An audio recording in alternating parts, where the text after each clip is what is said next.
Well, welcome back to part 3, and I'm freehanding this one, so it might be a bit shaky, but I figure this is the best way to show you. So if we, so what I'm going to focus on with this part is all the little tiddly things to improve your turntable and make it perform better.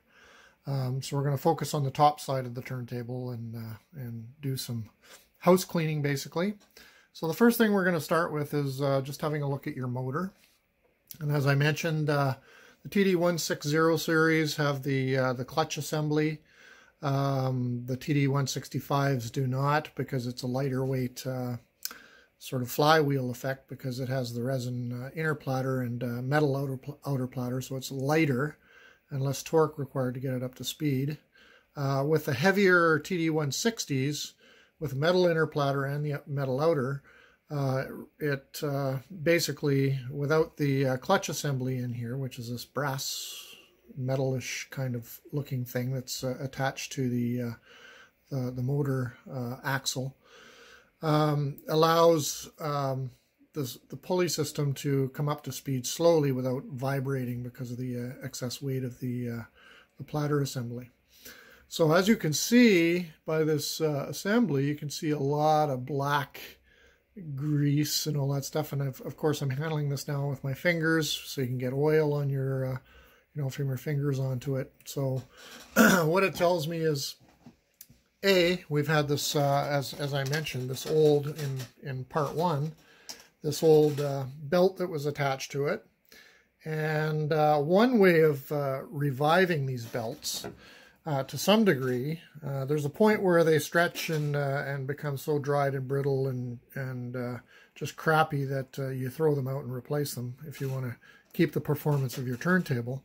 If it's sort of halfway there, you can try to milk a little life out of it while you order and wait 3 weeks for your new belt to come in. You can try Rubber Renew.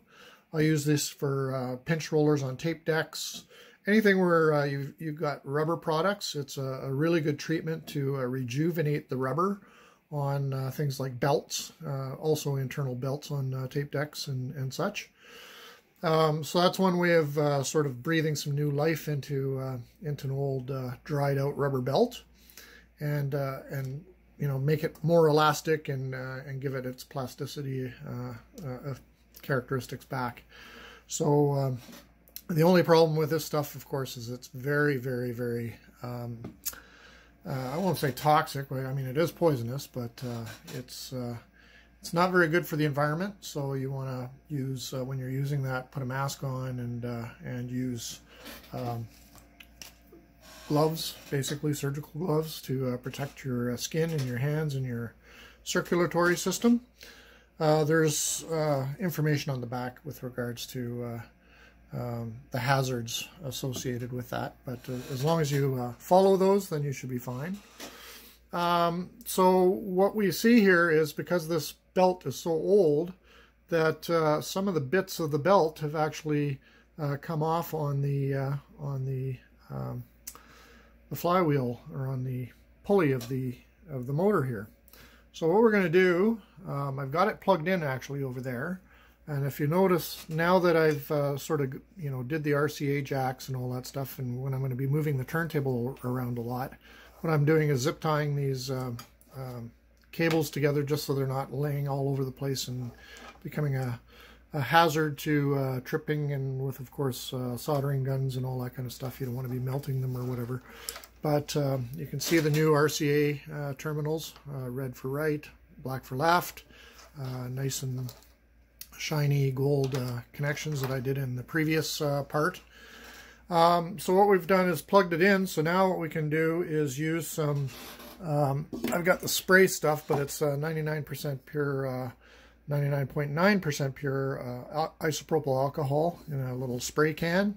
So what we'll do is we'll spray it up on the on one of my Q-tips here, start the motor and get it cleaning. You don't want to have it sopping wet, because you don't want all that isopropyl alcohol to drip down into the motor and into the bearing. Of course, in the bearing you have basically, I don't believe these things are highly lubricated, but there is a small little drop of lubricating oil in there just to make sure it's not metal on metal kind of thing.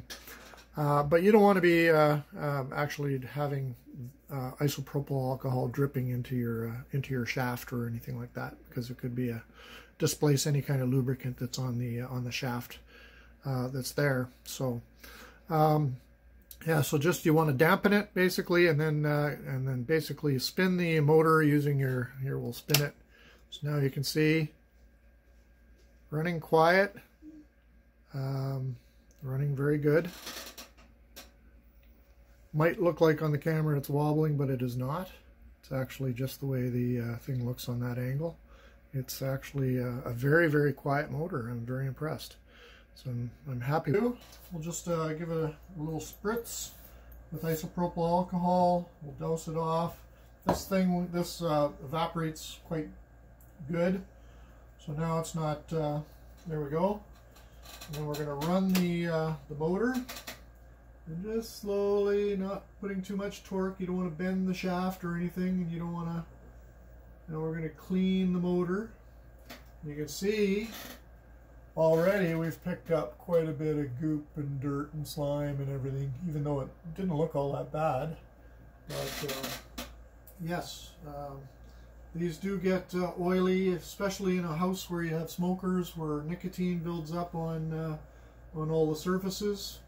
And then this will basically make sure the rubber is contacting the, I believe it's a nylon material, where that the pulley is made up of, and make it adhere better so it doesn't slip, and then you don't have any wow and flutter issues or anything like that. So I'm going to do the other one. This one's all quite dirty actually, so it's a good thing we're doing the clean. And this will likely, and you don't, like I say, you don't want to put a lot of pressure on it, because you don't want to be bending the shaft or making odd, weird noises. That's a bad thing. And basically just keep doing this until there's no more goop coming off onto your Q-tip head. And then this should be good for a while, and then in a couple of years or a year or so, you may want to just do that again, because again, if you're in a smoking house or a smoker's house, or we're in a maritime environment, we're near the ocean here, so you can get a little bit of salt buildup in the air somewhat. So yeah, there's lots of things, and dry skin that floats around in the air can adhere to things, so it's a good idea to just do a little house cleaning and make sure all of your rotating parts and pieces are nice and clean and properly lubed and maintained.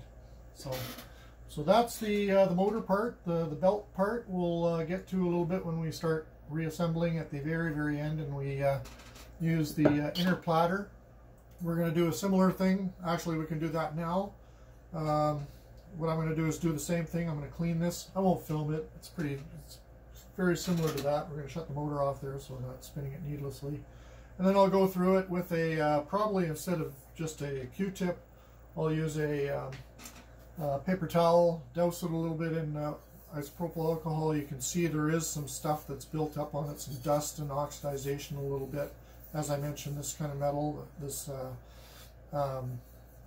alloy called Zamac basically does corrode in air, or it oxidizes in air. It doesn't corrode badly, but yeah, as long as you keep it you know, well dried and clean, then you shouldn't have any problems. So back in a second.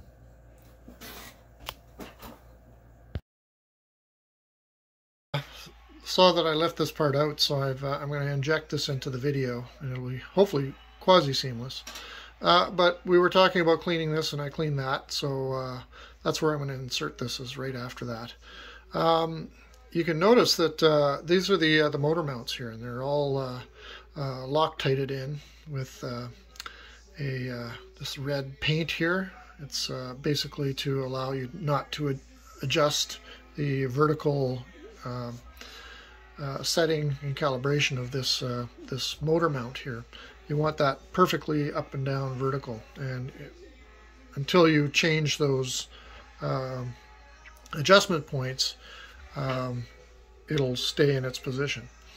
So this is the reason I can tell this is also an earlier turntable is the fact that there are no protection posts here. And what I'll do is I'll go to another turntable and show you what I mean. But normally the newer versions have a little post here to prevent you accidentally dropping the platter down onto the motor shaft and pulley assembly. And if you bend this thing, the whole turntable's basically toast, because these are unobtainium, these motors. They last forever, they're great motors, they almost never wear out, but that is the one weakness of these. And so they recognize that in later models and put this protection post in. And so there you go. What I'm going to do is fashion one out of a 3D. I actually designed one for a 3D model, as a 3D model, and I'm going to print it out on my 3D printer. We'll put that in there, and that will provide some measure of protection for that motor in case you drop the outer platter on it. I think I mentioned that in part 1, but I just wanted to re-emphasize that. So here we have a TD-165. As you can see, it does not have the clutch assembly inside. That's the clutch assembly I was talking about. And here is that protection post I'm talking about. And as you can see, it was missing on the other one. That's why I believe it's a much earlier version, earlier table. And this is the resin inner platter that I was talking about that lowers the mass of the platter assembly. So that affords or allows you to not have to have the clutch because it doesn't take as much torque to get the platter rotating. And so these are a much simpler turntable and in some ways less resonance with the resin platter. So there you have it. The other thing we're going to talk about a little bit is the queuing arm assembly, which I mentioned in part 1. So I've got 3 other Thorens turntables in my house. I've got 2 TD-165s, which I think I showed you in part 1. One is my oak-based one. I built an oak plinth for it. And it was a rescue unit that had a full carbon fiber vinyl wrap top that I put on that looks kind of nice when it's not dusty. And a British Austin Powers one to match my British quad system. That's a TD-165 as well. And then I've got a 160 upstairs in my main media room. So what I did was I went around, and I've got a little table here, right there, which you can pause if you so desire. And basically, it shows you some the turntable and some time values here. And I'll read them out here. So what I was doing was I wanted to find out, because I find that the queuing on all of the turntables I have in the house here are acceptable. They're not too fast, not too slow. They drop. There's no bouncing. You know, it's not a free fall when you release the queuing lever.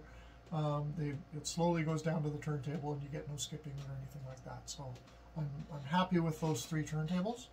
So I wanted to do the same and just verify this without, of course, I'm not spinning it up or running it yet. But an easy way to do that is with my spare phone. What I'm able to do is do a timing. So right now it's in the all up queued position. You don't need to have the turntable platter on to do this. And what you do is you start timing as soon as you throw the switch, and then you time it how long it takes to get to the bottom throw or the end of the depression, and you'll see it stop, and then you stop your timer. And what I wanted to find out was, is this in the same, working at the same sort of speed as my other turntables? And the answer is yes. So that's a good thing, because it means I don't have to strip down the queuing lever here and take the queuing subassembly apart and re-lubricate it, as I mentioned in the first part. So that's a good thing. It's a bad thing for you because you don't get to see it happen, but I do have another video which I'll link in this part. If I forget, send a comment to remind me.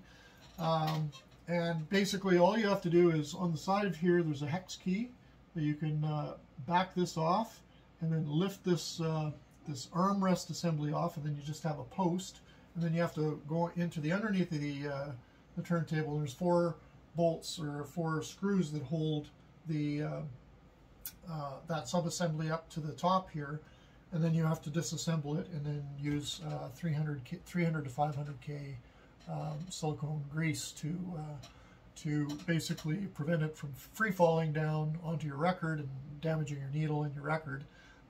This will slow it down to a sufficient speed that it's not too slow and not too quick. And that's what we've measured here. So on my first TD-165, I got 7.23 seconds. My second, that was the oak one, the TD-165 Austin Powers was 5.54 seconds. It was a little faster, but it also had a much beefier, heavier cartridge on it. So it's not a factor of, I don't believe, the grease wiping off and then and it getting close to free fall. What it is just it's much heavier cartridge. It's a Gold Ring E3, which is a really, really beefy, big-headed cartridge on it. The TD-160 upstairs in my media room has a walnut plinth. It's 6.96 seconds, and it's perfect. And this one is just almost the same, 6.7 seconds. So with that, with knowing those values, if you're within that range, I think it's acceptable. But I mean, you can judge for yourself if you find it too fast or too slow. Then that's what you got to do, is take that subassembly apart and strip it down, clean it, and then the catch is properly reassemble it and put it back together again with the right grease and everything. So that was.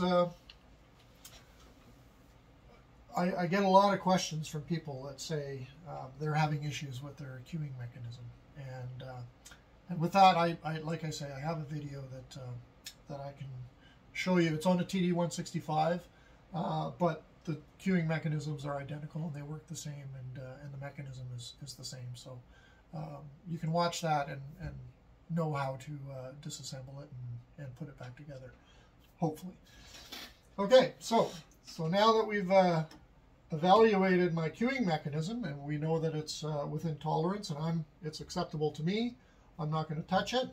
So the next thing we're going to go into, and I have a separate video on this, but I think it's wise that I also probably improve upon that original video, because it's some of my terminology wasn't correct, and I kind of winged that one. So I'm going to stop it here, and I'm going to bring out some accessories to show what I do to evaluate the headshell and ways of mounting cartridges, because what I'm going to do is take this cartridge off. I'm not happy with the way this is mounted. I think the M2 receiver plate here may have been stripped in the course of that, but I'm going to get rid of that anyway, and I'll show you why. And then also we have a little baguette here with brand new gold-plated non-oxidized headshell cartridge cables. And so we're going to take these ones off, which you can see there. You may be able to, I don't know if it's going to be able to focus good. They're all black and oxidized, and they're near the end of their life. So those are easily replaced. So we're going to do that, take the card off, and then we're going to set this up using the jig that I have, which is this guy right here. This is the original Thorens jig. So we're going to do that as an initial setup, and it's excellent. I mean, you can set it up that way, and you've got a really good usable, good performance turntable. And then at the very end, we will show you how to do that with a protractor. Welcome back to this segment, which we're going to talk about the headshell, the TP-60, the Thorens TP-60 headshell. And on this turntable, this is the headshell we're talking about. It's a non-standard, so it doesn't conform to the SME standard, which is what most modern turntables conform to, but not all. And so that means that this bayonet mount here, so here's an SME standard cartridge, and you can see that they're quite a bit different. So they're not interchangeable like everybody thinks. So these were unique Thorens adapters, I call them the bullet, that were made for these head shells, and it will not work with any other, like a Techniques turntable or whatever that has or SME tone arms that conform to the SME standard. So so that's what's so unique about these things and why these things are so hard to come by, is they only made enough real head shells for these turntables for some parts and for one for each turntable that's out there. So oftentimes they're expensive and they're hard to find, because usually you have to almost sacrifice another turntable in order to get one. Over the years, I've collected a number of them. I've had friends that were Thorens reps and stuff like that, and found some in drawers and gave them to me because they know I'm a collector.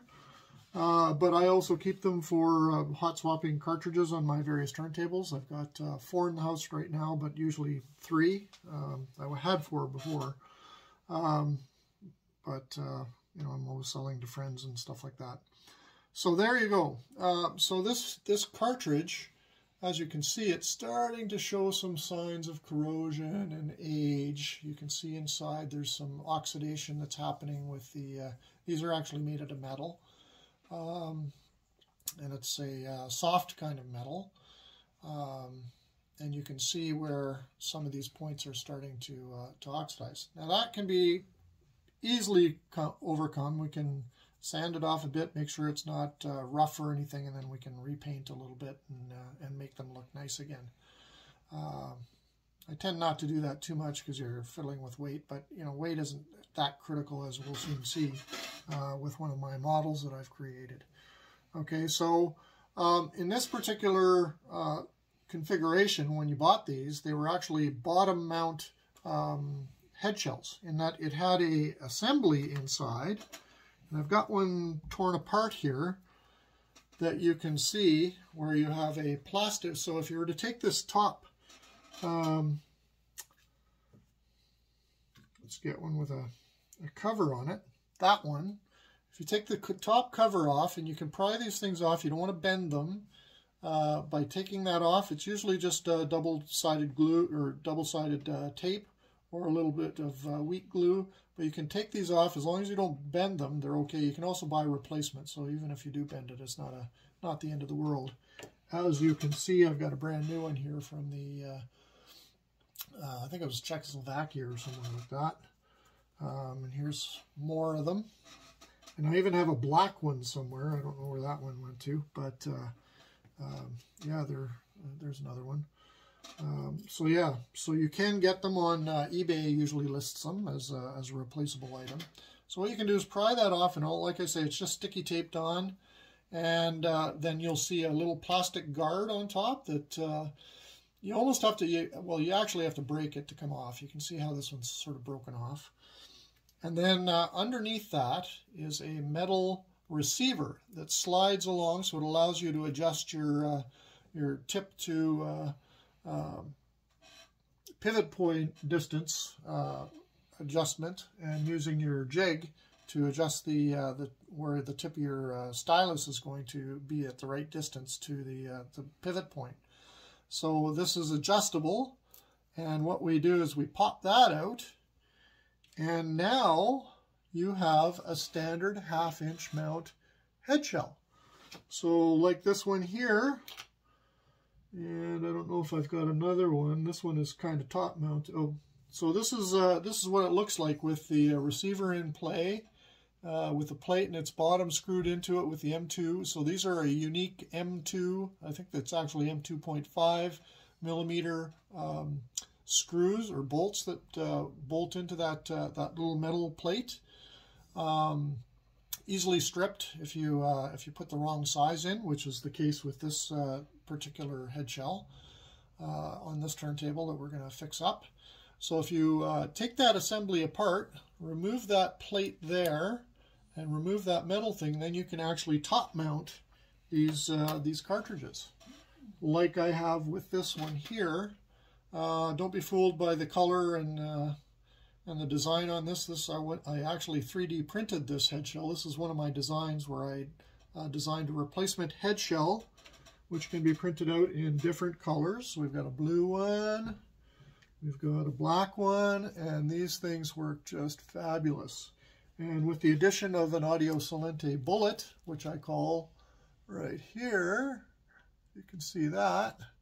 That's merely an insert exactly to the specifications of those, so that you can mount it on any Thorens TD-160X Mark I tone arms. So in this case, this is a Goldring E3 cartridge, and it is a top mount. So the only way you can actually mount into this cartridge, because the threading is on the body of the cartridge itself, is to top mount it. And there's a lot of people out there that falsely believe that these head shells, these TD-160 or TP-60 head shells on the TD-160s and 165s will not mate with a top-mounted cartridge, and that is just untrue. So what we're going to do with this cartridge that we have on this one, apparently the previous owner had used the wrong size bolts in it and cross-threaded it, so they're in there nice and tight and nice and snug, and he did manage to get it in the right location with the Thorens jig. If you see, you just pop this into the jig, and if the stylus tip fits right at the tip of that little groove there, then you know that you've got the correct head shell or pivot point to stylus distance for your tone arm. This is a quick and dirty way of doing it. I've also 3D modeled that same jig, which is available online. All of these designs I designed are online on Thingiverse. You just have to type Thorens, and you can download these models and then print them out yourself. And with these, if you buy the it's an 8mm diameter Thorens adapter from Audio Salente in Italy, you just pop that on, make sure it's configured properly, and then you can glue it, usually use crazy glue, onto the head shell, and then you've got a perfectly functioning replacement head shell that works just as good as the original. And these things literally cost pennies a piece to print out with a good hard plastic. No residual magnetism, because there's no metal in it. It's a non-ferrous, it's obviously a plastic, but it's a strong plastic. And I've been using these as substitutes for my turntables for several years now, since I designed it. So you can always try that if you're having a hard time trying to find one of these. And then, like I say, you can order these Thorens plates for the top here online for, I don't know, $9 or whatever, from the Eastern Bloc countries. So I did likewise with, so here's the 45 adapter. Often when you get a turntable, sometimes you're missing them. I also made a 3D version, which can be printed in any color you wish. As you can see, I've printed them in various different colors. And you can even get silver sort of colored PLA to print these out, and then use them as a substitute 45 adapter if you're missing one. Instead of paying $50 for one of these metal ones, you can pay like 8 cents of plastic worth of those if you have access to a 3D printer, or you own one, or have a friend that has one, or even often most cities will have a service that provides cheap printing for 3D. Okay, so that's the head shell. The other thing is making sure everything's assembled correctly. So this one we're gonna strip that down. We're gonna replace the head shell cables that go to the bullet, and we're going to reset this. And basically what I'm going to do, instead of ripping this one apart, I'm going to just use one of these better quality ones with less visual corrosion on it than this head shell. This one I'll fix up later. And basically, I think this is my best one right here. We'll use this one and mount this cartridge in there, top mount probably, And then we'll change out even these old Headshell wires are a little bit oxidized. They're black with age and everything. So we're going to change that out, clean out the posts and the terminals on this, and make it like new again. And then on goes the plate. Comme ça, and then you'll have a fully functional turntable headshell. So let's do that. Well, another thing I wanted to point out too are these spacers that I have for 1/2-inch headshells. Some people are really focused on vertical tracking angle and the how the stylus actually tracks inside the record grooves. And if you look at the science of it, it's a little bit of a lost leader kind of a thing where people focus a little bit probably too much on vertical tracking angle. It is adjustable on the turntable. There's a couple of set screws on here that you can adjust the height to make sure your arm is parallel. I like to do that as a matter of course because it looks silly having an arm, not oriented correctly on the horizontally with the spinning record.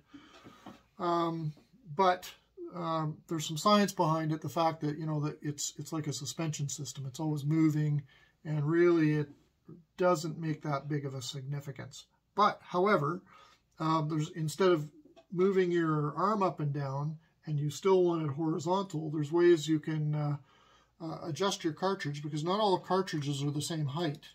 In fact, you'll see if you compare these two cartridges, you'll see that this green one is a lower profile than this Shure M91ED. This is an Audio-Technica, and even more so, this Goldring E3. It's just a massive headshell or cartridge on there, and it's got a huge depth to it.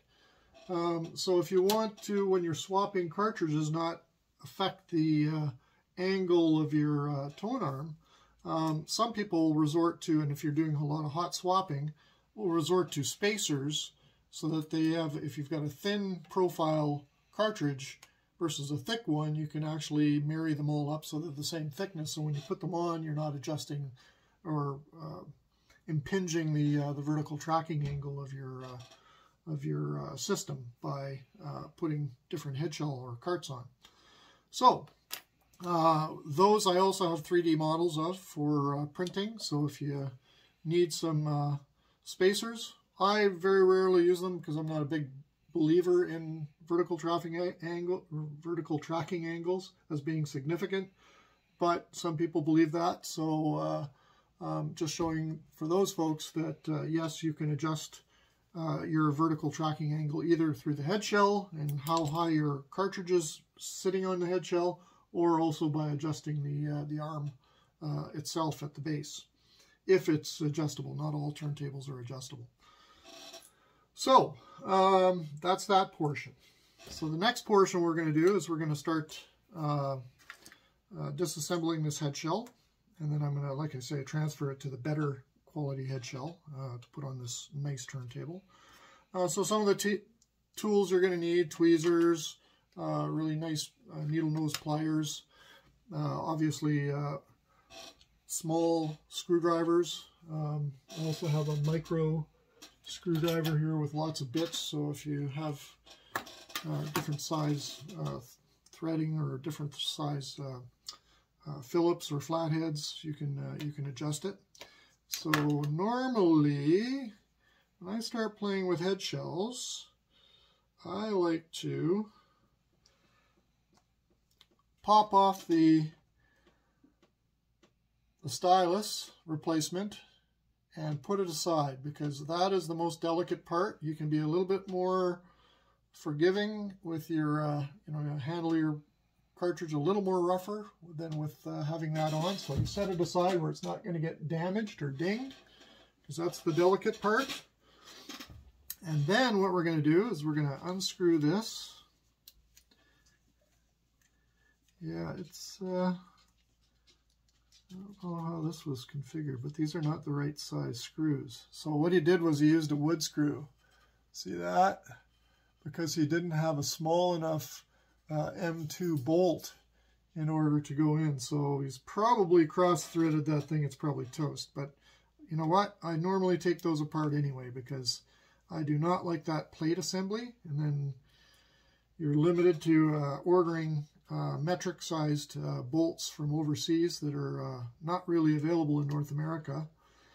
And so what we do is we'll slowly, using a razor knife, slowly peel that off, and then we'll snap off that plastic plate that I showed you, which is that plastic plate right there, and then we'll pop out that metal receiver unit. You can keep it. You can put it back to the way it was if that's what you want. But quite frankly, these things went the way of the dodo bird a long time ago.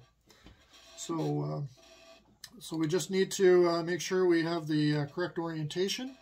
So in this case, I'm going to leave that connected up, and we are going to find a set of bolts that will work for us. And I think I've got lots of little part stuff here. So that's the headshell, or the headshell wires we're going to use right here. Actually, I had them over here. This is my spare parts bin. And I saw a little set of bolts. They're there.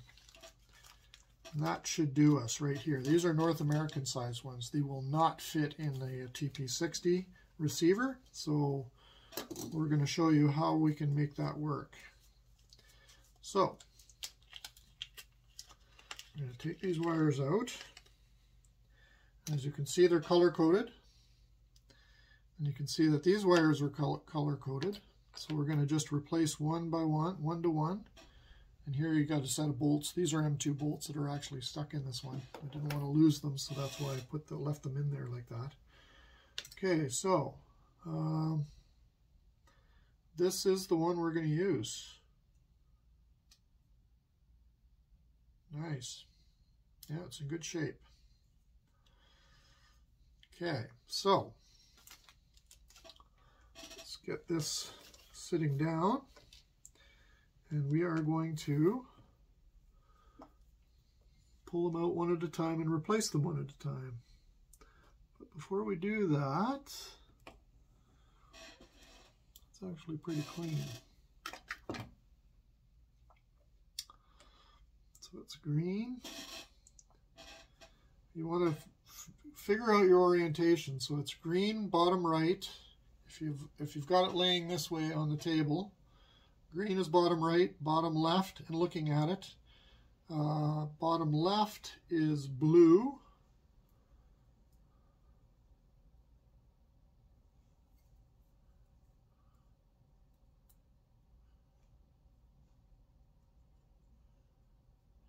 These are corresponding to your grounding portion. Remember when we did the continuity tests there? This would be flipped up over side, so the top ones were actually the grounds. So the green and the blue are your grounds. So the green goes with your red as being the ground, and the blue goes with the white as being ground. Just so you can. So I just lay them out oriented the way to remember them by, so I don't forget. And then the other thing we want to do, we're going to get some deoxit. We don't want fader lube for this because we don't want it greased. So we're going to just give it a little shot. And then I'm going to get I would normally use a little eraser for this, but you can't get them into that little slot because they're sitting inside of a slot there. So we just want to make sure they're clean. You can take one of these and just pop them in and out just to make it abrasive enough to get the cleaner all over that post. That's what I'm doing here. And that should give us a good contact.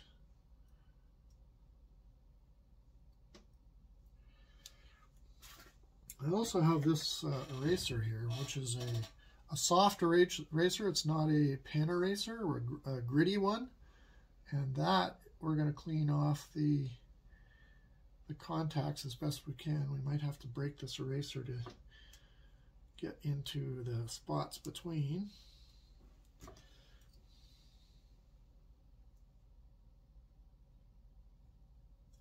And all we're trying to do is get any kind of oxidization. It looks pretty clean to me. We're going to hit that with the oxid because it'll advance the cleaning process. Because we don't want to have any oxidization between those contacts and the arm tube, because, and the other thing is I already cleaned the receiver on that end, and you don't want to. I sprayed it with deoxit, but you don't want to push in. I use a toothpick to go in there, but you don't want to push it in too hard because you don't want to spread apart the connectors. You want to make sure they have a good tight grip on the posts here. So you just have to do that very gently. So we're going to clean that off. Hopefully, keep doing it out of camera here. Maybe I should twist this a bit more, as I tend to come to my body here a lot with. Okay.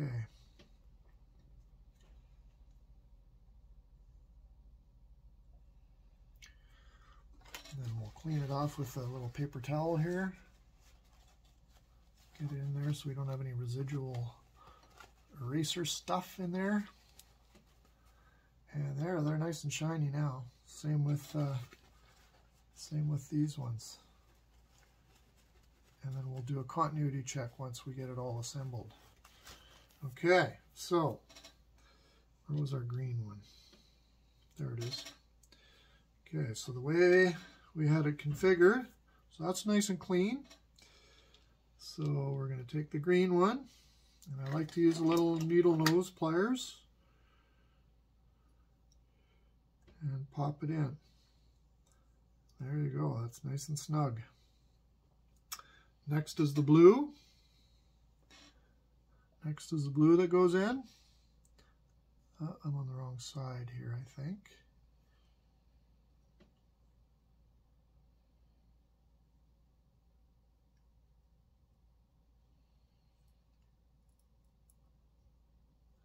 There we go.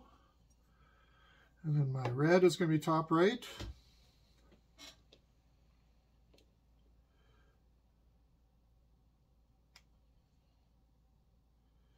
And if they go on a little bit loose, like that one did, oops, these are already brand new, they're clean, they're nice and shiny, so you can just pinch them a little bit just to make sure they get a good grip on those posts so they don't become loose and crackly on you. And it's still a little loose. The other two came on snug. That's good. So what we're going to do is just crimp that a little bit more. There we go. And again, like the spindle size, these posts are not universally sized, so you might find some that are loose then when you put them on. So you just have to be very careful you don't over crimp them, because then they'll then you won't be able to slide them on.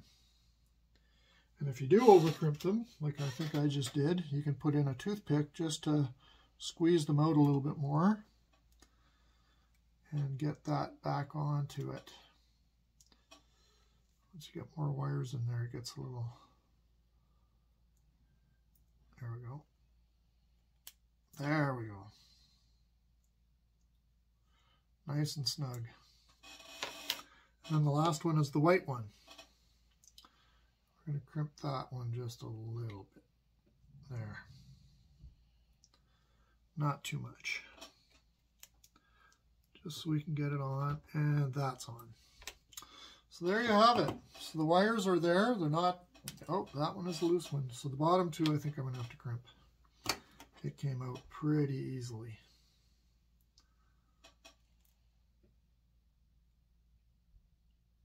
There. That'll work. Now I got to get it underneath that other one. This is where you need a surgeon's hands, not a diver's hands like I have. And the green one came out too. So these are nice and snug. Yeah, so these are built for a larger, and I think the SME standard is a little bit larger than these. Like on these head shells. Or sorry, these head shells here. The posts are a little bit bigger. Okay. So you might have to bend this one up out of the way so we can get this in. Might have to go to a straight, oh. You have to go to a straight needle nose.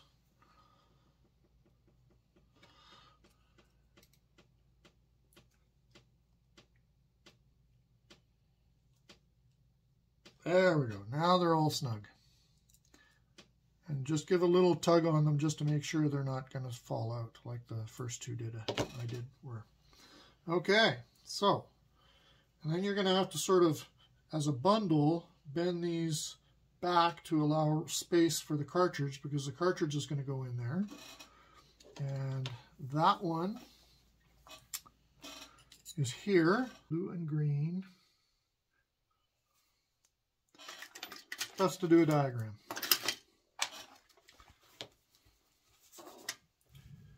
I need a pen, paper.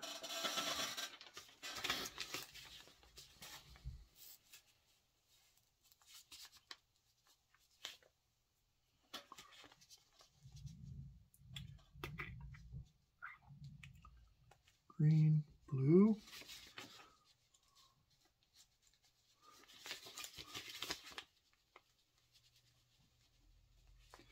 Bottom is red, white. There we go. So now we can just take these off. And of course they're labeled so you don't screw up. And let's see if we have to crimp these as well. So blue and green.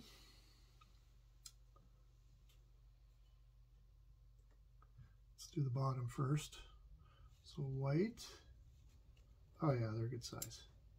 Nice and snug.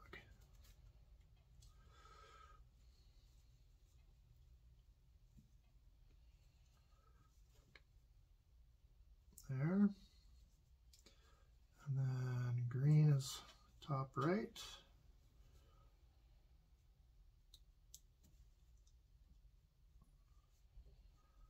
And blue is top left.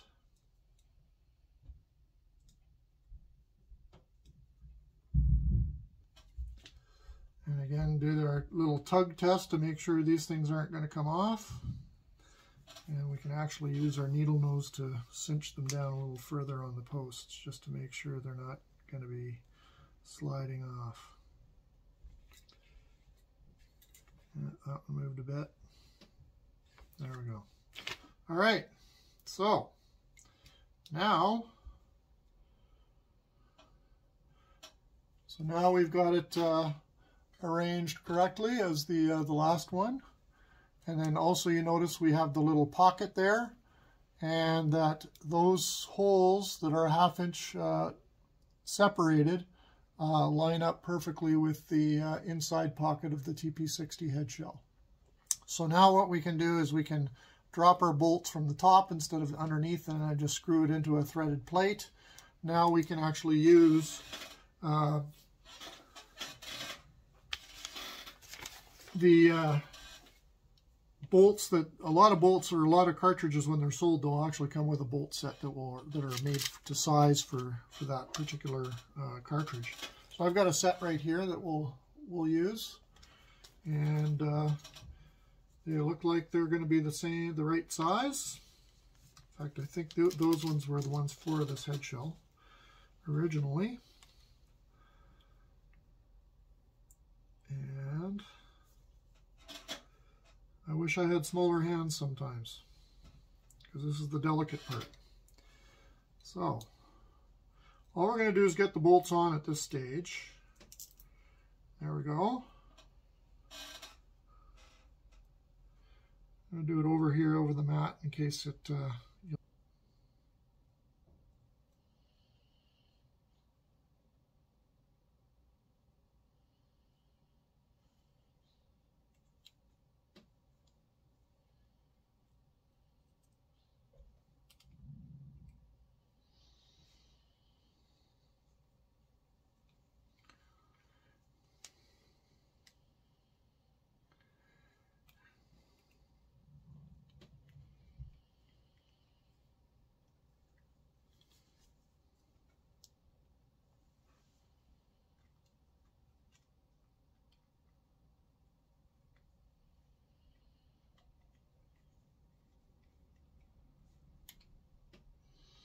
Look at that.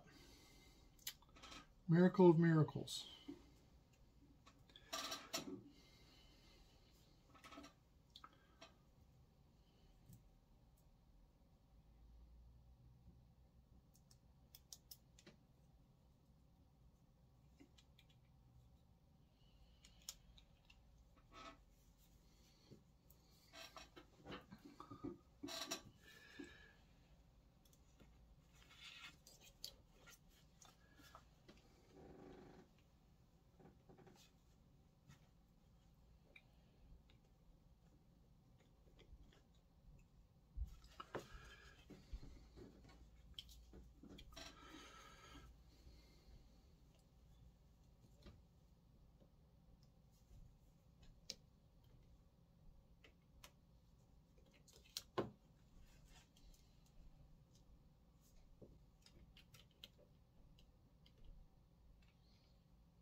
Okay, now we've got the cartridge on, and as you can see, I've got it right to the bottom with the two nuts, basically, or the bolts, basically to the bottom of the well.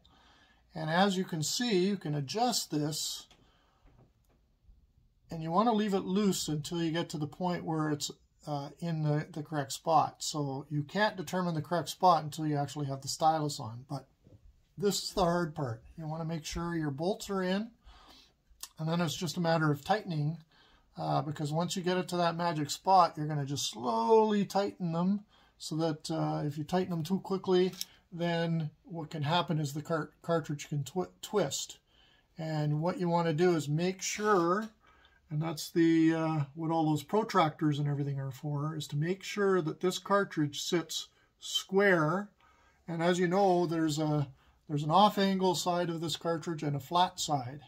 So I always line it up so that this flat face of the cartridge here is flat with that. The jig also helps you. So when we put this in, we're going to adjust this up and down this channel here to the point where that little V, I don't know if you can see it there, there's a little V there.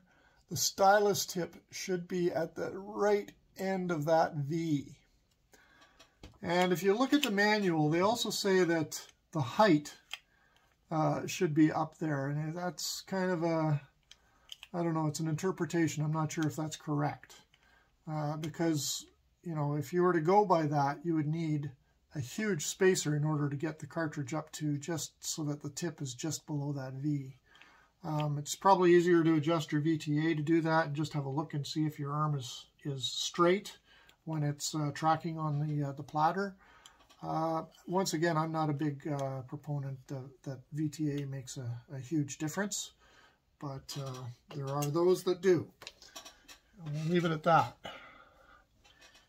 I'm not going to say they're wrong, and hopefully they can't say that I'm wrong, because it's an opinion. Anyway, so what we're going to do is we're going to put the stylus on. So now is where the rubber meets the road. So you got the stylus tip, and being careful that you don't damage the stylus. See if you can look at the stylus there. you can see it's way, way, way ahead of that V and the tip. So it's not in the correct location. So now what we're going to do is back it up. As you can see, I've got the same thing. The only thing is I can't print see-through material, but you can actually, when it comes in view, you can, on these 3D printed jigs, you can actually see when it's in the correct position. So it doesn't really matter that the thing is see-through or not. You just have to adjust it so that the tip of the stylus is sitting in that V correctly. Whether you're using the printed jig that I have online, or whether you're using the actual jig that came with Thorens. These are rare and very expensive. So that's, out of the 4 turntables I have, that's the only jig that I've managed to acquire. So that's how rare they are. Okay, so what we're going to do is slide this around. And what I like to do is snug it to the point where it's difficult to move and it's not going to easily slide out of position. And then you can slowly tighten it in. So right there, it's a little off angle. And if it's off angle, it's not going to ride in the correct position on the V there. So it's a little deeper. So that, if you look at it, is pretty darn close. And again, it's parallax. So if you look at it that way versus that way, you got to look at it right with your eyeball sort of flush with that forward face, looking down into that V to see that it's in the, so I can actually make it depending on the parallax angle. But you want to make sure you're looking straight down at it. And oh, it's drifted a bit here now. There we go. So then I'm going to go back and I'm just going to snug it up just a bit, because remember, these things can shift. So make it a little snugger and then go back and double check. Sometimes these bolts spin, so you gotta kind of hold them in place while you tighten. And then go back and double check, because chances are you will have shifted it, and yes, I did. It's very, very finicky, so it's going to take a little bit of play to get it into the spot.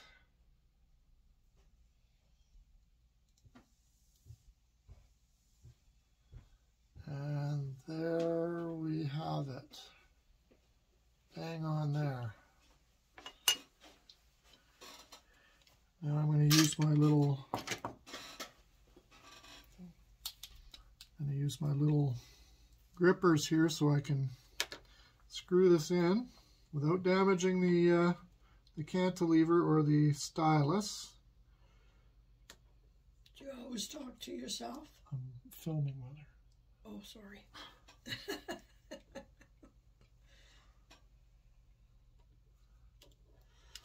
Now I got to edit that out. Okay, I took a pause there just because it's a finicky work and I didn't want you to see me finicking it with it for too long online. So I got it snugged up. I had to use a little bit of a set of needle nose pliers to hold the bolt while I snugged them up, and then kept slowly adjusting and make sure it didn't move. And now you will see, depending on the angle that you're looking at relative to the where the camera lens is, you'll see that it's very close. So very close is good enough for this, because as I mentioned, we're going to go back to a protractor, and whether we're using bare weld or Lofgren or whatever, we'll make that determination. I'll have to research it, but I think it was the bare weld that was the recommended one for Thorens, but I'll double check that. We will do the appropriate one, and I've got one actually for a Thorens turntable, so we'll use that protractor. And it's a paper printout. You can actually just print it out online. As long as it's to scale, then you're going to be okay. So there we have it. Now we have the cartridge mounted. You see the fact that it is a top mount instead of a bottom mount, which is the limitation of this head shell before. if you're concerned about weight, some people are uber concerned about mass, and it's actually mass, not weight. You are losing a little bit of mass with this this thing removed and the plastic removed. Trust me, it's insignificant. But if you are concerned, the other thing is you can put blue tack in. I've got these digital gauges here, so you can actually measure up your... and the reason I'm not concerned is because if I weigh this cartridge versus that cartridge versus this cartridge, they're going to be significantly different because of their size differences and the materials they're made out of and all that sort of stuff. So that's why I don't believe it makes much of a difference. But if it does, this wonderful stuff called blue tack, if you're concerned about it, you can... I've got a number of weigh scales here that I use that I got from China. You can get them for like 10 bucks or 15 bucks online. Maybe more expensive since COVID, I don't know. You turn these things on and they can actually tell you, for instance, this cartridge assembly here. I didn't let it zero out first. Let me let it zero out. This one, all in, weighs 0.553 ounce. Well, let's turn it to grams. Carats, grams. There we go. So it weighs 15.68 grams. So you can weigh the original one. So here's my, this one's considerably heavier, even though the plastic is lighter. So let's weigh this one. Different cartridge. This one's 16.58, and that's with the that assembly inside. 15.68 and 16.60. This will top everything else because this is a heavy cartridge, and this actual head shell is lighter than these head shells because this is plastic versus metal. So let's see what that one is. Oh, 16.59. So very, very close, all of them. And so that's one weigh scale. I can use it for doing stylus pressure, but of course this is really thick. So you want to have a thinner one for doing stylus pressure on the platter, and that's the same thing. And then I've got these test weights that you can calibrate it with. Again, this is from China with extra batteries for it. And it's a calibration one, I think 2 gram or 1 gram weight. And then you can make sure that this is spot on. So you're getting very accurate readings with this. And I trust that more than I trust the settings on the tone arm. So, and we'll go through the tone arm setting, the balancing in a different segment where we'll bring these back out again for that. So you can see we're in the same threshold with the weights of these cartridges. But if you want to really get uber anal about things or OCD, you can use blue tack to make up for the difference inside, and you can pack it into that well. And we also left out the weight of this as well, which is not that significant. And then we can put that on with the tape on it, and you'll probably find it's very, very close. So, and look at how good that looks. So that cartridge is all clean. The other thing we want to do, now that we've got it hooked up, is we want to do our continuity tests. So we're going to bring out our meter again. Should also have a good third set of hands here and a magnifying glass for looking at stylus condition and everything. I've also got really good USB microscopes that will allow you to check out your stylus condition. We can show you that in another segment if need be. So we're not going to get this in the way of any styluses here and wreck anything here. Okay, so continuity on. So if we tap the leads, you can hear that. So now what we want to do is we want to check. So you've got a connection here, you got a connection here. So what we're going to do is touch the posts before the connection. And then we're going to touch the posts.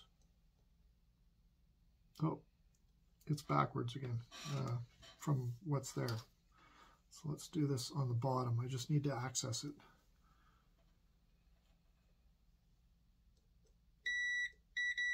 There you go. So we got good continuity there.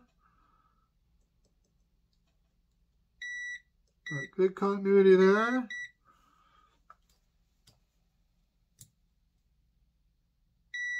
Good continuity there.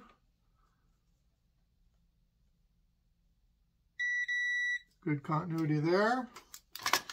And last but not least, we're going to put this back into the head shell or the arm bayonet mount. We're going to lock it down. Make sure it's snug as if it would be. And then here's where this comes in handy. What I do is I use a spirit level, because no matter how much you muck with these things, they don't end up being flush. And you want your needle to be perpendicular to the groove and not leaning to any angles. So that's why you want to make sure that the cartridge is butted up against the head shell correctly, and that the head shell is perfectly horizontal to the universe, the platter and the floor, is what I mean. Okay, so now that we've checked that out, we had to just adjust it by hand a little bit, and that's something I always keep next to my turntable, because that can be, as you use the turntable, it can get knocked out of adjustment. So it's always there for me to check it when I'm before playing. I only do it every few times, but you get the drift. So now we are going to, as best we can. So I'm not going to film it. I'm going to just report back. But what we're going to do is we're going to do the same thing. We're going to touch the contacts. It's just because I don't want to. It'll take a while to get the leads in there, and then to touch the individual jackets and make sure there's no crosstalk, and that we've got continuity all the way through. So that's essentially, I should have showed you there. So I put it in the bayonet mount in, and now I've got the RCA leads here, and now what I want to do is check the leads from the cartridge to each of these, from each of the 4 leads to each of these 4 terminals here on the RCA jacks. And that will tell you whether you've got a continuous circuit through to the end of the leads without any breaks. So hopefully this has been helpful. If I think of anything more, we're going to be talking about a little bit more about setup once we get ready, once the turntable's ready to balance and do all of those nice things. But in the meantime, I'm going to put this back on, my little Thorens guide here on. I've got some double-sided tape in the drawer. You don't need to see that happening. And then we'll assemble it and go through some other setup stuff that I go through on these turntables. Thanks for watching.